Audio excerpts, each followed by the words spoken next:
Bismillahirrahmanirrahim. Assalamualaikum warahmatullahi wabarakatuh. Perkenalkan, nama saya Resti Mardahayu dengan NIM 992024071 kelas 1 AP3. Video ini saya buat untuk memenuhi tugas mata kuliah Pendidikan Agama dengan dosen pengampu Bapak Andrian MSI. Nah, di sini saya akan menjawab dan menjelaskan beberapa pertanyaan. Pertanyaan yang pertama yaitu, agar manusia memiliki etika, moral, dan sentuhan manusiawi dalam kehidupannya, maka penguatan spiritualitas perlu dilakukan.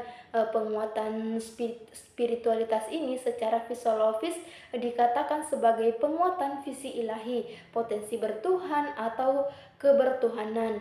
Nah, untuk mencapai visi ilahi yang kokoh perlu dilakukan proses pengaktualisasian akhlak Tuhan yang ada dalam diri setiap manusia.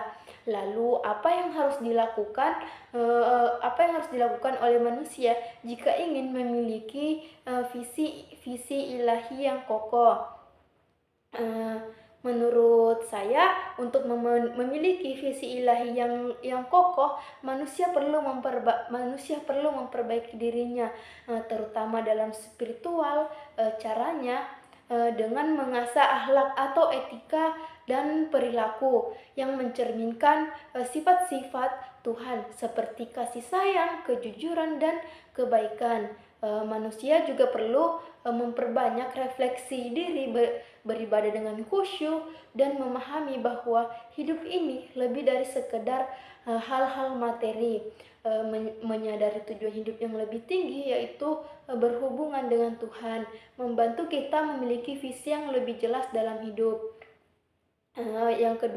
Pertanyaan yang kedua yaitu, Sayyid Husin Nasr juga menawarkan terapi spiritual untuk mengatasi problematika manusia modern. Jelaskan. Sayyid Husin Nasr, seorang pemikir teologi Islam terkemuka, mengemukakan gagasan bahwa terapi spiritual dapat membantu mengatasi berbagai problematika yang dihadapi oleh manusia modern. Dalam pandangannya, banyak masalah yang muncul di dunia modern seperti alienisasi, kehilangan makna, dan materialisme, berakar pada ketidakselarasan antara manusia dan aspek spiritual kehidupannya. Di sini ada beberapa poin dari terapi spiritual yang ditawarkan oleh Nasr, yaitu yang pertama, kembali ke spiritualitas. Saya Husin Nasr menekankan pentingnya kembali kepada spiritualitas sebagai dasar untuk memahami kehidupan dalam dunia modern yang seringkali berfokus pada materialisme dan teknologi. Ia mendorong individu untuk mencari dimensi spiritualitas dari kehidupan mereka.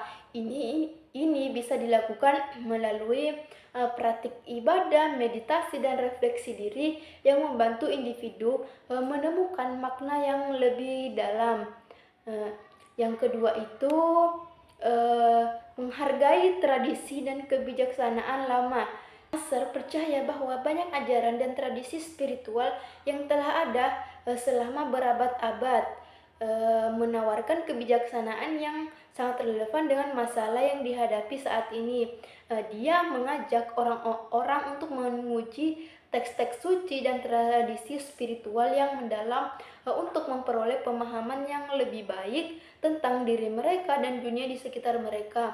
Dengan mempelajari dan mengamalkan nilai-nilai yang terkandung dalam tradisi ini, individu dapat menemukan cara untuk hidup lebih harmonis dan seimbang. Nah, yang ketiga itu pentingnya keseimbangan antara material dan spiritual. Nasr menekankan pentingnya keseimbangan antara aspek material dan aspek spiritual dalam hidup. Dalam pandangan beliau, materialisme yang berlebihan dapat menyebabkan kekosongan spiritual. Oleh karena itu, terapi spiritual yang dia tawarkan melibatkan pencarian keseimbangan antara kebutuhan jasmani dan kebutuhan rohani, dengan mengingat bahwa keduanya saling terkait dan tidak dapat dipisahkan. Yang keempat itu pengalaman dan kesadaran spiritual. Said Husin Nasr juga menekankan pentingnya pengalaman spiritual langsung sebagai cara untuk mengatasi masalah modern. Ini bisa mencakup berbagai praktik seperti meditasi, kontemplasi, dan ritual memungkinkan individu mengalami kehadiran Tuhan atau realitas spiritual lainnya. Pengalaman ini membantu individu untuk merasakan koneksi yang lebih dalam dengan diri mereka sendiri, orang lain, dan alam semesta. Nah, yang kelima itu ada membangun komunitas spiritual. Nasr mengajak untuk membangun komunitas spiritual yang memiliki kesamaan nilai dan visi spiritual. Dengan berkumpul dalam komunikasi yang mendukung, individu dapat saling menguatkan dan berbagai pengalaman spiritual sehingga menciptakan lingkungan yang kondusif serta pertumbuhan yang spiritual. Nah, yang keenam itu menyadari keterhubungan segala sesuatu. Nasr mengajarkan bahwa segala sesuatu dalam alam semesta saling berhubungan dan bahwa manusia memiliki tanggung jawab untuk menjaga keseimbangan tersebut. Kesadaran akan keterhubungan ini dapat membawa individu pada pemahaman yang lebih dalam tentang tempat mereka dalam skema yang lebih besar, mendorong rasa tanggung jawab terhadap lingkungan dan sesama. Melalui terapi spiritual yang ditawarkan, Said Husin Nasr berusaha memberikan jalan keluar bagi individu modern yang seringkali terjebak dalam tekanan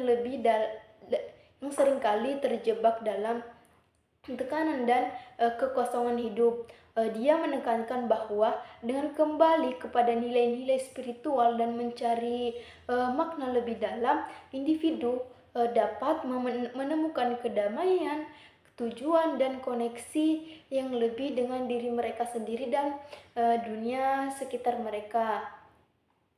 Nah, pertanyaan yang ketiga yaitu setiap orang sebagaimana diuraikan di atas mempunyai potensi, namun tidak semua orang mampu mengaktualisasikan potensi spiritual tersebut menjadi kesadaran spiritual.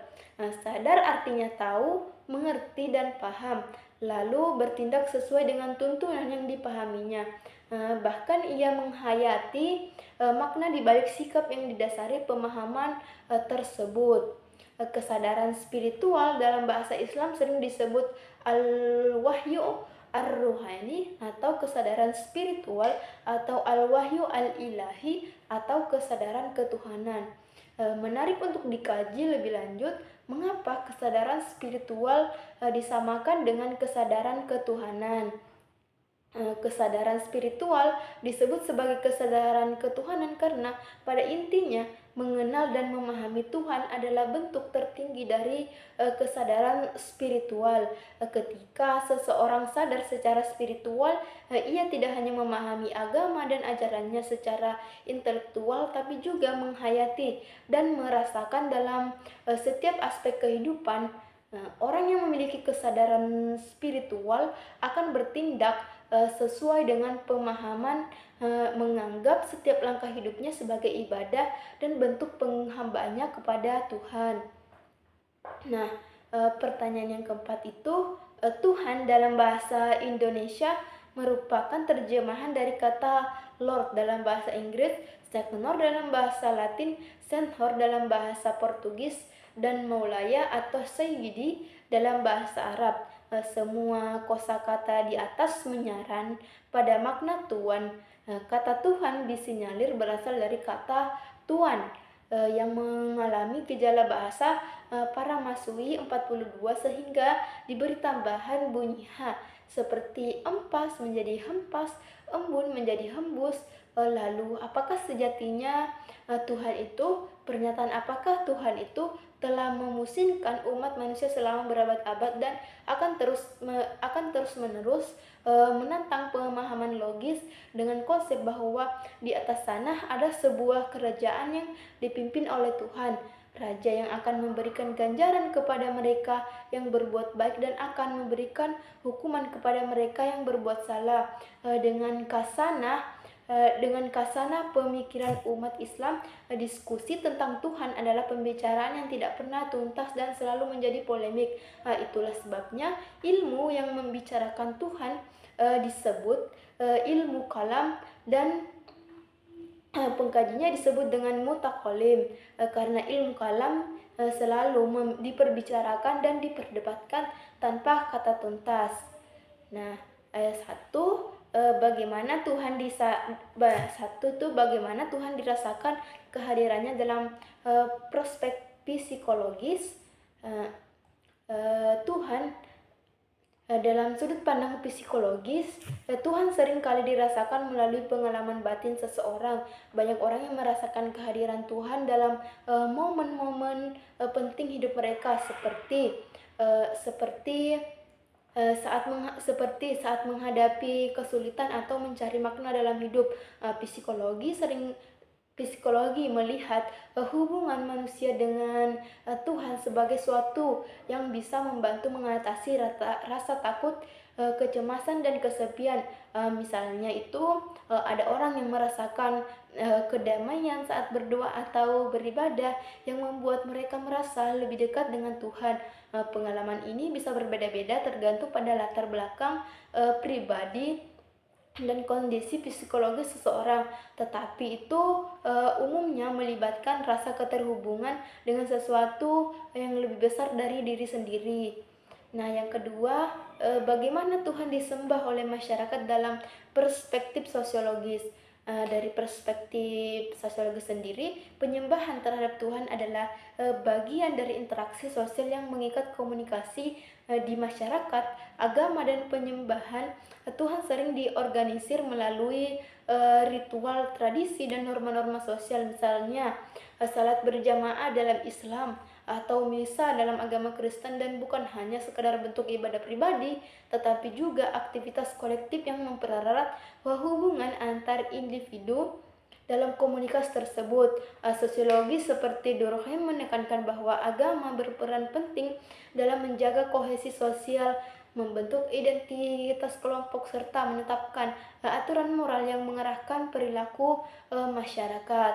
Nah, yang ketiga itu bagaimana Tuhan dirasionalisasikan dalam perspektif filosofis. Dalam filosofi, banyak pemikir mencoba merasionalisasikan konsep Tuhan dengan menggunakan argumen logis. Misalnya, ada yang mengatakan bahwa segala sesuatu yang ada di alam semesta itu pasti ada penyebabnya, dan Tuhan itu adalah penyebabnya. Pertama, yang tidak diciptakan oleh apapun. Filsuf seperti Thomas menggunakan argumen ini untuk mendekati pemahaman tentang Tuhan. Namun ada juga banyak perdebatan di kalangan filsuf mengenai apakah keberadaan Tuhan bisa dibuktikan melalui akal saja, atau apakah ada batas di mana logika manusia tidak bisa mencapai pemahaman tentang Tuhan. Nah, yang keempat itu ada konsep tentang Tuhan dalam perspektif teologis. Teologis adalah studi yang secara langsung membahas tentang Tuhan dan ajaran agama mengenainya.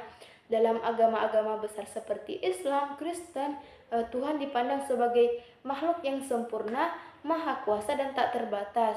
Dalam Islam, konsep ketauhidan sangat penting, yaitu meyakinkan bahwa Tuhan itu esa, tidak setara dengannya. Dalam kekristenan, konsep Trinanis mengenalkan Tuhan dalam 3 wujud, Bapa, Putra, dan Roh Kudus.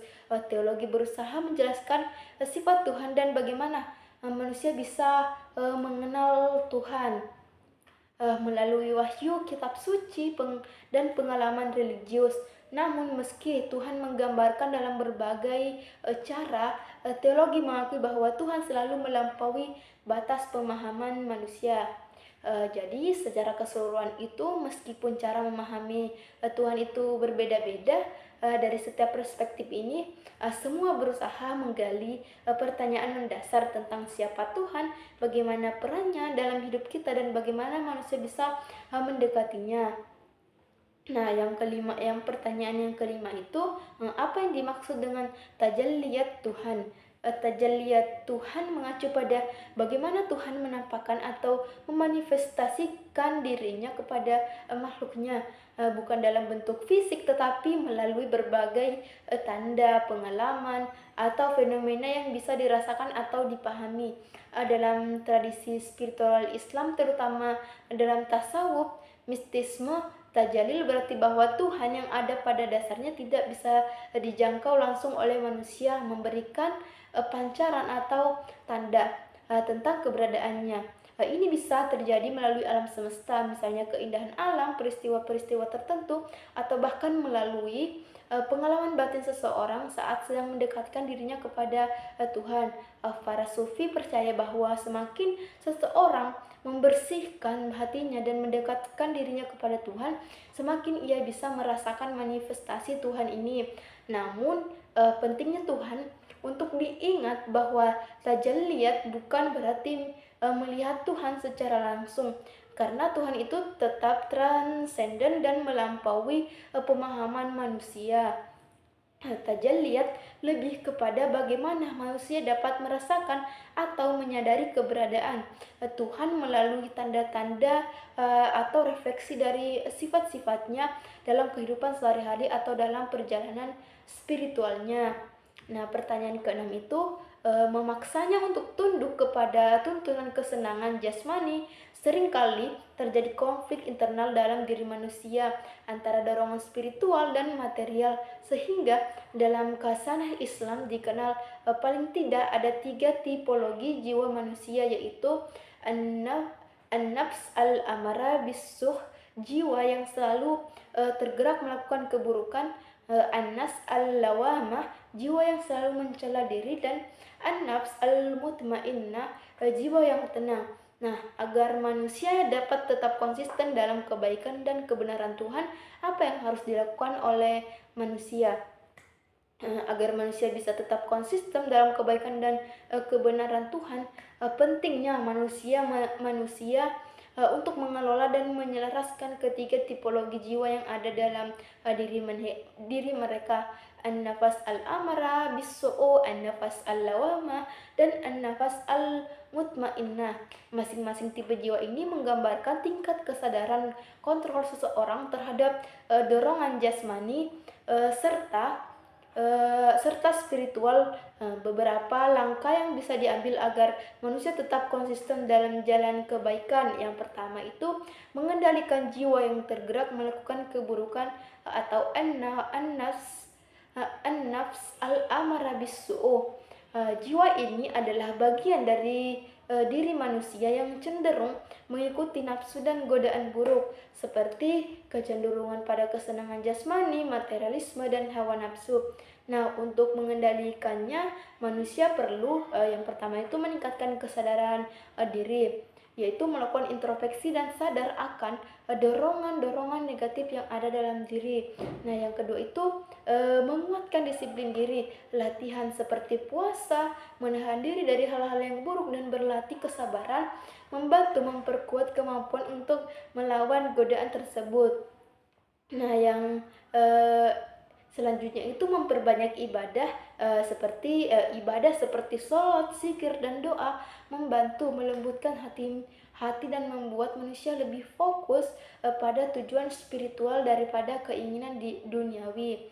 Nah, langkah yang kedua yaitu mendengarkan jiwa yang mencela diri atau an-nafas al-lawamah. Jiwa ini adalah bagian dari manusia yang menyadari kesalahan dan merasa bersalah setelah melakukan keburukan. Namun kesadaran ini tidak terlalu cukup tanpa tindak lanjut yang benar. Nah, beberapa cara yang dapat dilakukan untuk mengembangkan jiwa ini yaitu yang pertama itu ada taubat. Menyadari kesalahan, menyesal dan memohon ampun kepada Tuhan adalah langkah-langkah yang penting dalam memperbaiki diri. Nah, yang kedua itu ada belajar dari kesalahan, yaitu mengambil pelajaran dari kesalahan sebelumnya dan berusaha untuk tidak mengulang adalah tanda-tanda pertumbuhan spiritualnya. Nah, yang ketiga itu menentukan kritik batin. Jiwa yang mencela adalah tanda bahwa hati masih sensitif terhadap moralitas. Nah, ini itu harus dihargai dan digunakan sebagai dorongan untuk memperbaiki diri. Nah, langkah yang ketiga yaitu mewujudkan jiwa yang tenang, atau an-nafas al-mutmainnah. Jiwa yang tenang adalah jiwa yang sudah mencapai keseimbangan dan merasa damai dengan kehendak Tuhan. Nah, untuk mencapai kondisi ini, manusia perlu yang pertama itu berserah diri kepada Tuhan, atau dalam bahasa Arabnya yaitu tawakal, yaitu belajar untuk meyakinkan bahwa segala sesuatu yang terjadi adalah kehendak dari Tuhan dan menerima apa yang terjadi dengan lapang dada. Nah, yang kedua itu meningkatkan hubungan spiritual, lebih mendekatkan diri kepada Tuhan melalui ibadah yang khusyuk, memperdalam ilmu agama dan menjalankan perintahnya dengan penuh keyakinan. Nah, selanjutnya itu memelihara ketenangan hati, menghindari konflik internal dengan menyelaraskan tujuan duniawi dan spiritual sehingga keduanya berjalan beriringan tanpa saling bertentangan. Nah, demikianlah penjelasan saya mengenai pertanyaan-pertanyaan tersebut. Semoga bisa bermanfaat untuk semuanya. Lebih dan kurangnya mohon dimaafkan. Assalamualaikum warahmatullahi wabarakatuh.